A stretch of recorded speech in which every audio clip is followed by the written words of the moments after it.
In part one of this series, we discussed the tragic history of the Apache Death Cave. In part two, we will discuss the history of Two Guns, Arizona. If you missed part one, please check it out on the Kepster ADV channel.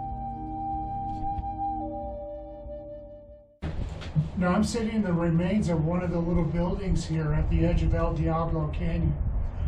Now in the late 1800s and the early 1900s, El Diablo Canyon was a real obstacle for travelers trying to get across. In around 1920, they put in a bridge and they called it the National Trails Highway. And it was a homesteader here at the time by the name of Daniel Oldfield. And he set up a little trading post and started to have some success with the travelers that were coming across. And then in the mid-1920s, there was a couple named Earl and Louise Cundiff. And they came in and they bought up 320 acres of this area surrounding us now. And they kind of built a proper trail stop. They had a place where you could get gas, food, you could buy goods, and they were quite successful. Now in the late 1920s, this became Route 66. And of course, with that came more success for the travel stop here and for the Cundiffs. And that's when a guy named Harry Two Guns Miller came into the story. Now, Harry Two Guns Miller is kind of a mysterious, shady character. And basically, he came in and he leased the land from the Cundiffs. And he ran the general store and the gas station and what have you.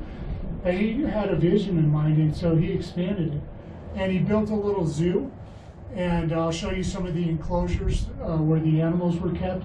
The animals in the zoo were local animals. There was mountain lions, bobcats, a Gila monster, animals like this. And then he also built along the side of the canyon some fake ruins, and he touted them as cliff dwellers. But of course, he built them himself to bring more people in to see the area. He also, learned the story about the cave and, put a walkway going down to the cave, even ran some electricity in there. So at one point, there was some lighting hanging from the ceiling of the cave. And he would charge people an entrance fee to go down and see the cave. Now, one thing that Harry Miller did that was pretty despicable was when he took the land, the remains of the 42 Apaches and their horses were still in the cave. So there was bones, skulls, everything still in the cave as they had been left back in 1878. And he took those out, and he actually sold the skulls and the bones in his little general store. And I heard he even, painted some to look like it was some sort of Indian artifact. Well, there's a story, as with a lot of, what could be termed sacred Indian sites, that there's a curse that goes along with it. And now, whether you believe in curses or not, there was a string of bad luck that happened to Harry Miller. He had a fire that, burned his, part of his store.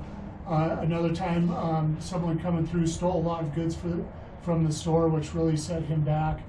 And then he was also attacked by a mountain lion twice and mauled. And then another time he was bitten by a Gila monster on his arm, which created an infection, which had his arm really swelled up for like 6 months straight. And that was just kind of the start of the luck for him. Now, he had grown ponytails and claimed that he was a full-blooded Navajo and would tell the travelers that he was descended from the Apaches that died in the cave. And he claimed that his name was Chief Crazy Thunder. Now, of course, this wasn't true, and the background about Harry Miller is a little bit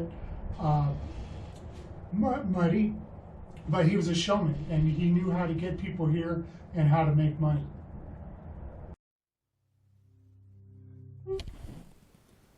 This is the bridge that brought all the travelers and success to Two Guns.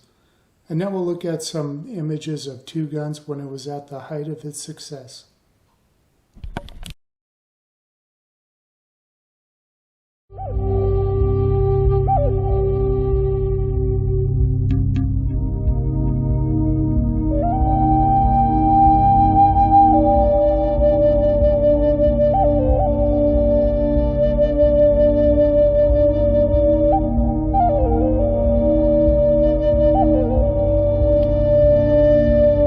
the view from above the cave entrance, which Miller named the Mystery Cave. He invested a lot of time and effort into building walkways and access to the cave.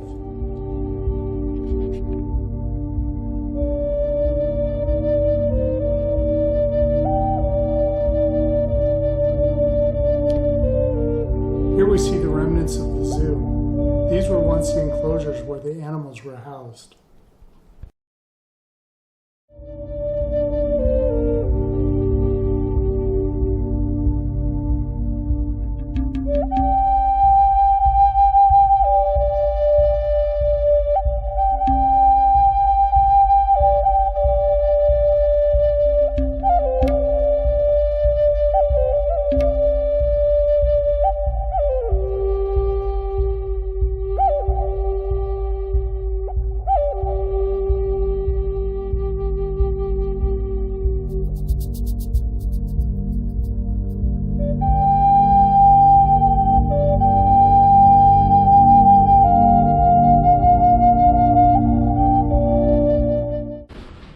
Now, Harry Two Guns Miller is where this place gets its name, Two Guns. He called it that. And, you know, it definitely sounds like a neat old Western name that would attract people to see all of his roadside attraction that he had set up. Now, there was kind of this ongoing lease dispute between him and the Cundiffs.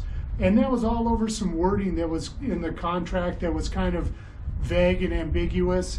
And just led to a lot of argument between the couple and Harry Miller.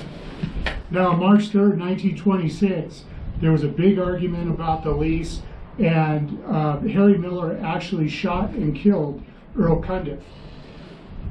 He was arrested and there was a trial, but he was acquitted of the trial for unknown reasons. You know, I don't know if he was able to pay someone off or what, but in everything I read, it just said that he was acquitted on unknown reasons.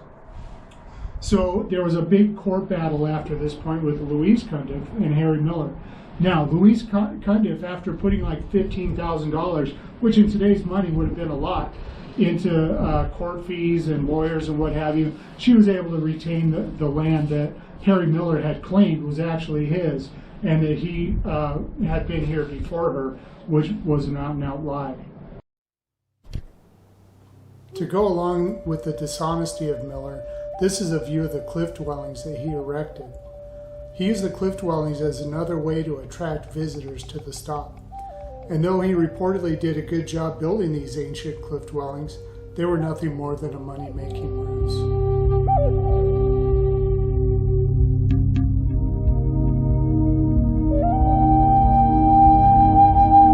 Well, after Louise Cundiff won the lawsuit, she had leased it out, and it was leased out and abandoned by a number of different homesteaders up until 1960, when a guy named Dreher leased the property, and he kind of revitalized it. He even revitalized the zoo and the fuel stop, and you know, started to get this place successful again. He ended up abandoning it too, and the place has kind of been in a state of disrepair ever since, until in 2011 the property was actually purchased by Russell Crowe. Now, Russell Crowe wanted to use this in the show Westworld, and I don't know if he ever did or not, but currently he's still the owner as far as I know, and so I thought that was kind of interesting.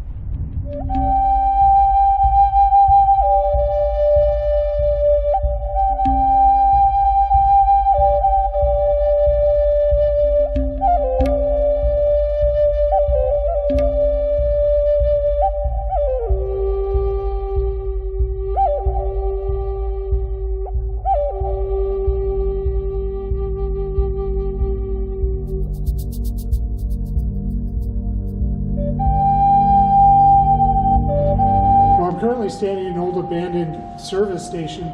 Looks like it was a full service station with a garage and gas pumps. It's, you know, one of the more modern buildings that you'll find here.